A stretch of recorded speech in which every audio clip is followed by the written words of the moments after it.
Hello friends, இந்த வீடியோவில் நம்ம 2024 ஒரு சைஃபை ஹாரர் த்ரில்லர் படமாக வெளியான ஸ்டிங் படம் எப்படி இருக்குன்னு தான் பார்க்க போறோம். இந்த படத்துடைய கதை என்னன்னு பார்த்துடலாம். சார்லட் அப்படிங்கிற குட்டி பொண்ணு பாத்தீங்கன்னா தன்னுடைய ஸ்டெப் ஃபாதர், மதர், ஹாஃப் பிரதரான லியாம் அப்படிங்கிற கை குழந்தையோட ஒரு பீஸ்ஃபுல்லான ஒரு லைஃப் வந்து லீட் பண்றாங்க. சார்லட்டுடைய ஸ்டெப் ஃபாதர் பாத்தீங்கன்னா அவங்க இருக்கிற அபார்ட்மெண்ட்டுடைய சூப்பர்வைசரா இருப்பாரு. இவங்களுடைய ஆண்ட் பாத்தீங்கன்னா அதுல ஒரு அபார்ட்மெண்ட்ல இருப்பாங்க. சார்லட் தன் ஆன்ட்டியோட வீட்டுக்கு ஒரு நாள் போகும்போது கிராஷ் லேண்டிங் ஆன ஒரு விசித்திரமான ஒரு ஸ்பைடரை இவங்க பாக்குறாங்க. அந்த ஸ்பைடரை ஒரு பெட்டா வீட்டுக்கு தெரியாம வளர்க்கவும் ஆரம்பிக்கிறாங்க. ஒரு ஹார்ம்லெஸ் கிரியேச்சரை முதல்ல தெரிஞ்ச அந்த ஸ்பைடர் பாத்தீங்கன்னா அதுக்கப்புறம் அந்த அபார்ட்மெண்ட்ல இருக்கிற எல்லாருடைய உயிருக்கும் ஆபத்தா எப்படி மாறுச்சு, அந்த ஸ்பைடர் கிட்ட இருந்து அங்க இருந்தவங்க தன்னுடைய உயிரை காப்பாத்திக்க முடிஞ்சதா அப்படின்றத இந்த படத்துடைய கதையே.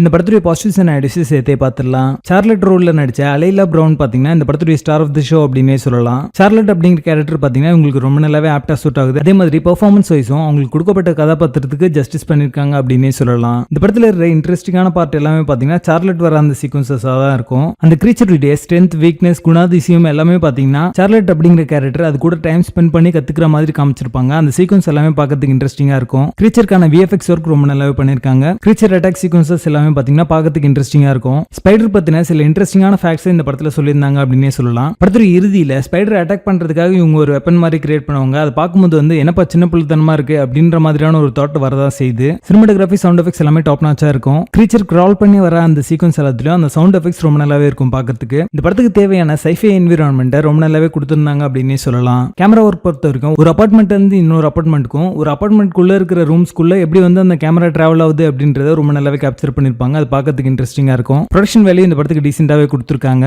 ஒரு கேரக்டர் பாத்தீங்கன்னா இந்த படத்துல எக்ஸ்டர்மினேட்டர் அப்படிங்கிற ரோல்ல வரும். அந்த கேரக்டர் பாத்தீங்கன்னா ஒரு மைல்டான காமிக் ரிலீஃபா இருந்துச்சு அப்படின்னே சொல்லலாம். ஃபாதர் டாட்டர் பாண்டிங் சீக்வன்ஸ் எல்லாம் ஸ்டார்டிங்ல வந்து இன்ட்ரெஸ்டிங்கா இருந்தாலுமே ஒரு கட்டத்துக்கு மேல பாத்தீங்கன்னா ஜஸ்ட் டைம் ஓட்டுறதுக்காக இந்த சீக்வன்ஸ் எல்லாம் வச்சிருக்காங்க அப்படிங்கிற ஒரு தாட் தான் வருது. குறிப்பாக வந்து ஃபர்ஸ்ட் ஆக்ட்ல வந்து இந்த மாதிரி சீக்வன்சஸ் நிறையவே இருக்கும். இந்த படத்துல கோர் எலிமெண்ட்ஸ்லாம் இருக்கு. சோ நீங்க ஒரு light hearted people and animal லவரா இருந்தீங்கன்னா இந்த படத்தை ஸ்கிப் பண்றீங்க. படத்துல பேசிங் ஆவரேஜா இருக்கும். மொத்தத்துல இது ஒரு one time watchable scifi horror படமாக வந்திருக்கு. படத்துல மைல்ட் அடல்ட் கண்டென்ட்டும் கோரியான சீக்வன்சஸ் இருக்கு. சோ கிட்ஸோட பார்க்காதீங்க. மெச்சூர் ஆடியன்ஸா இருந்தீங்கன்னா இந்த படத்தை நீங்க ஃபேமிலியோட பார்க்கலாம். ஸ்டிங் படத்துக்கு எங்களோட ரேட்டிங் 5.5 out of 10.